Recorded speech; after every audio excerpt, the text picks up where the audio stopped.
Well, we're coming along pretty good here. We are in the 39th chapter of Genesis. This is If My People Bible Reading, part 53. It's all about Joseph. Joseph was, in my opinion, a smart aleck and shouldn't have treated his brothers that way, and his brothers should not have treated him that way. Kind of like the way life is today. Nothing changes much, it just goes around and around. We are not linear, and I don't know why we teach Greek thinking in colleges. Mainly because the colleges were founded on Greek thinking, but Hellenism is wrong. That everything starts from the left-hand side and goes to the right-hand side, and to a big line of history, and we never repeat history again. Totally wrong.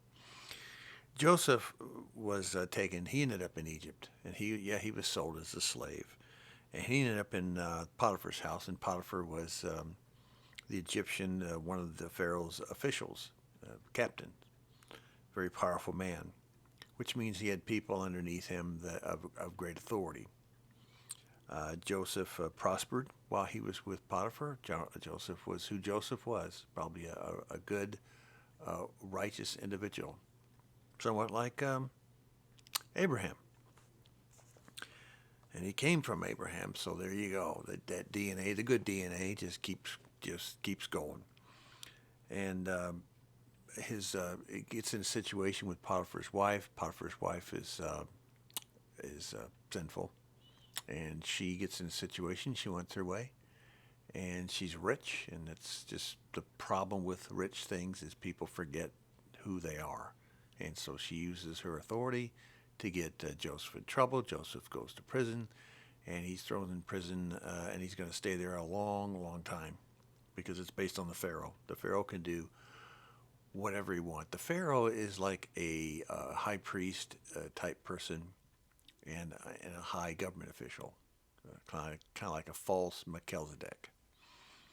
And so while he's in there, he meets a number of individuals, a cook and a cupbearer, and they're both accused, whether right or wrong. It really doesn't make a difference. They're accused, and they're spending time, and Joseph uses his understanding of divination, which means a divine understanding that the father gives him of what's going on.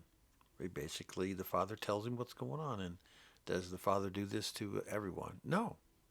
Is it a gift given by the father? Yes, it is.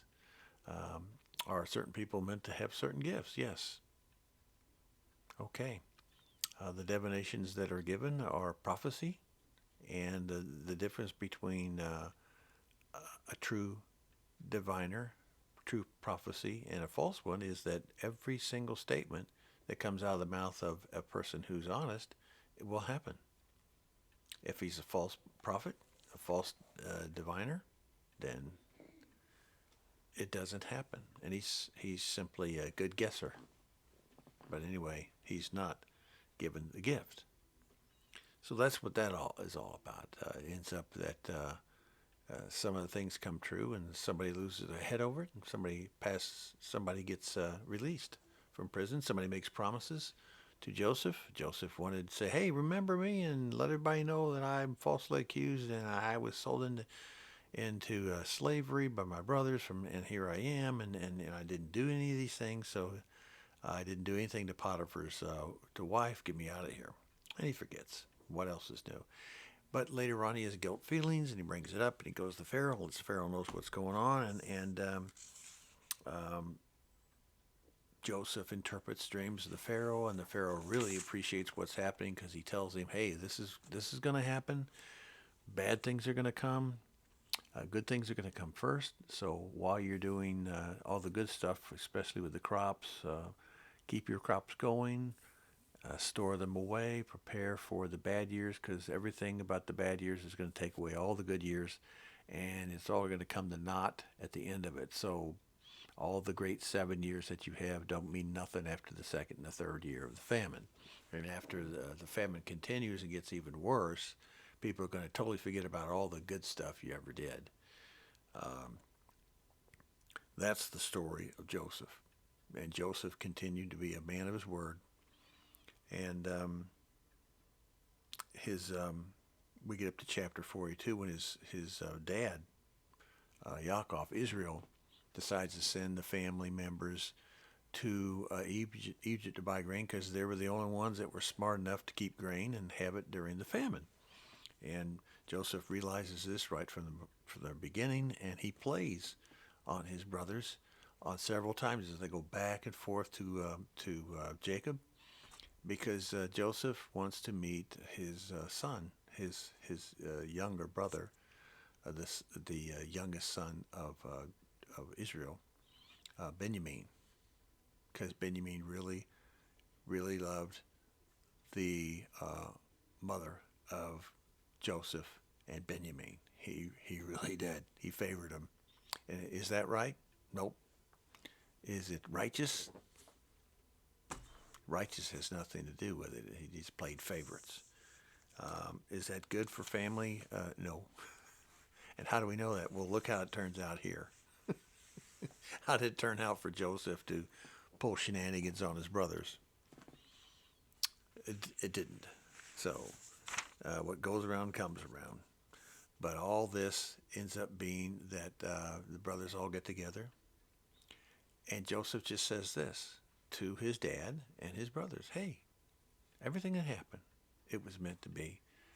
The father was involved in this because he knew this was going to happen. He allowed it to happen. I went through horrible times. I came out on the good end.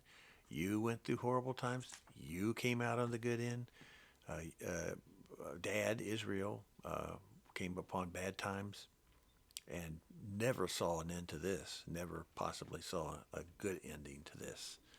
But it did happen. He did have a great ending because he got Joseph back, and not only did he get Joseph back, but he got two grandsons, Manasseh and Ephraim. And Ephraim and Manasseh came out of Joseph and a Egyptian, Potiphar's daughter. So, so are you saying that Ephraim and Manasseh today were half Egyptian? Half, and they were considered, by the way, the Egyptians were considered the Western peoples in those days. They were not considered the Eastern peoples. The Eastern peoples would have been considered those that lived east of the Jordan, Iraq, Paran, Persia, Iran, Afghanistan, India. All those people would be Easterners, those that came out of Noah after the flood, including Noah. Noah remained in the east, and that's and the Westerners would the Asians and Aramics would be around the area, and the Middle Easterns would be Jerusalem and Jordan, Syria, uh, Lebanon, Hittites area. This is modern day Turkey today.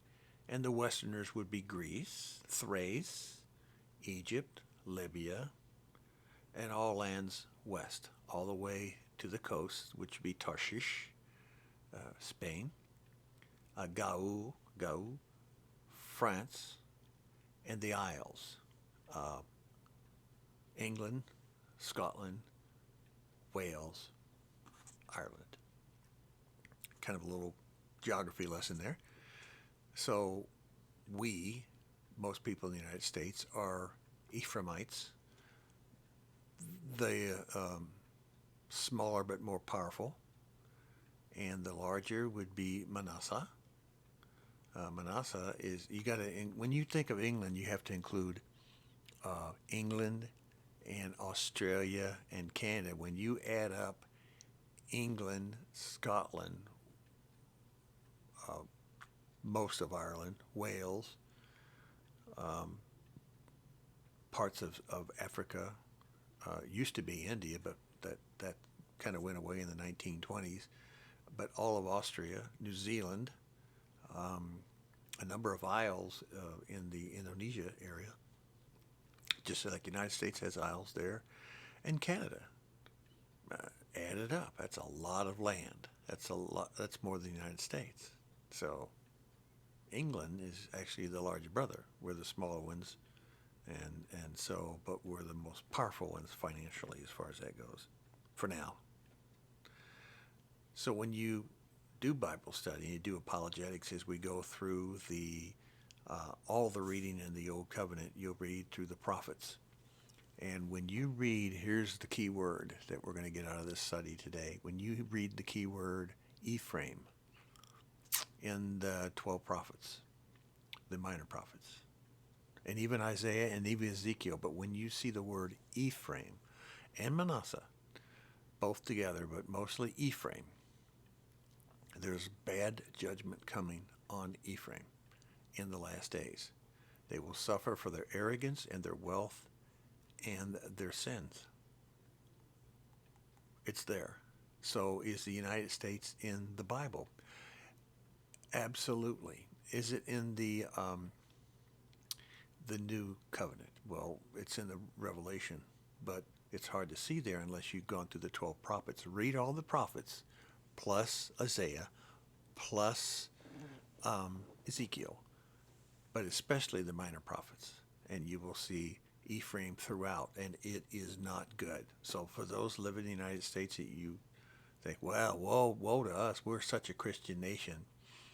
Yeah, we're the kings of abortions.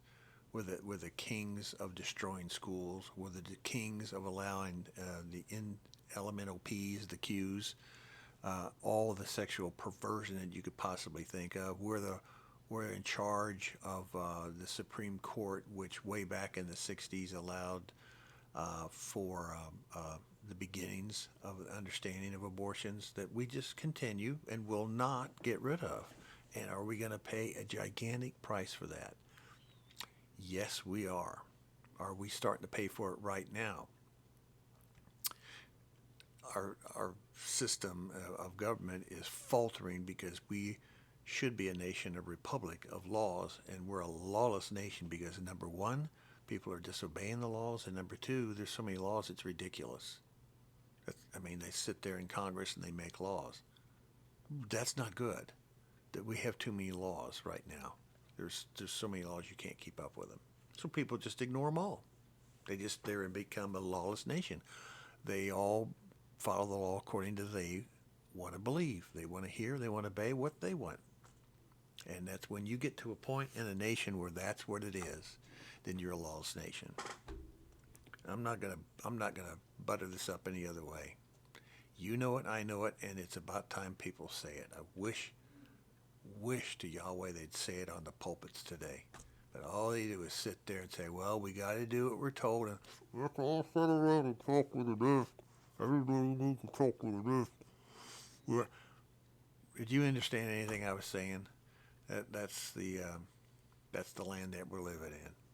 It's a joke. It's an absolute joke. We've got law enforcement. I'm retired from law enforcement. I'm totally retired with 40 years in, and I can tell you this. I recognize none of what's happening in the last 4 or 5 years. None of it. I don't understand any of what law enforcement's doing. I don't understand some of the police behavior. And then when they sit around, they just, well, if I can't get my way, I'm not going to do anything. I'll just let everybody burn and pillage. And if I was a police officer today and I knew I had to uphold the law, I'd uphold it. And if I got fired the next day for upholding the law, good. But I would not sit there and let the place burn down and stand there and watch it. What a kooky bunch of people that we've got in charge of this country today. And it's not going to improve after the magic elixir comes up and everybody gets the magic shot that takes care of COVID-19. And I hope one of these days when people are watching this, they'll say, Daddy, what's COVID-19? I would love that happens, because that means it was nothing but a big joke for a couple years. A gigantic farce. But I also am a realist, and I know that things are coming. Hang on to your hats. See you in the next reading. Shalom.